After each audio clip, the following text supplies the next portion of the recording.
Hello guys, welcome to my channel.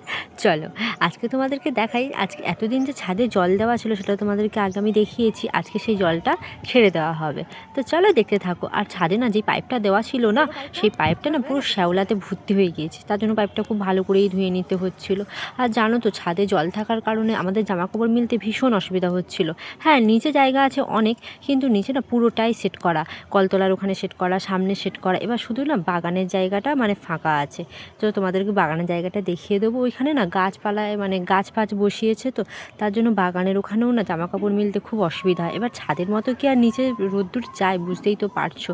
দেখো ওইটুকুর মধ্যে আর কি জামাকাপড় মিলবো, মানে পুরোটাই তো গাছ দিয়ে ভর্তি, তার জন্য জামাকাপড় মিলতে খুব অসুবিধা। আর ওই যে দেখলে ওইটা পাশের বাড়ি না, একটা দিদির বাড়িতে, ওই বাড়িতেই এতদিন ধরে আমরা জামাকাপড় মিলছিলাম। যেই থেকে ছাদ পড়েছে সেই থেকে আমরা ওই বাড়িতেই জামাকাপড় মিলছিলাম। তো যাই পারে হোক। আর এদিকে দেখো একদিকে যে মাটি দেওয়া ছিল সেই মাটিটা অনেক কষ্টেও খুলেছে, কারণ মাটিটা না একদম পুরোপুরি শক্ত হয়ে গিয়েছিল। মাটিটা খুলেছে আস্তে করে, জল না একদম অন্যের বাড়িতে গিয়ে যাতে না পড়ে, সেই জন্য হচ্ছে কি জলটা একটু আস্তে করে ছাড়া হয়েছে, মানে মাটিটা হালকা করে তোলা হয়েছে, হালকা এখনও আছে। আর দেখো ওইদিকেও একটা মাটি দেওয়া, মানে ওইদিকেও একটা করা রয়েছে, জল যাতে না বেরোয়। এবার এটাও খোলা হবে।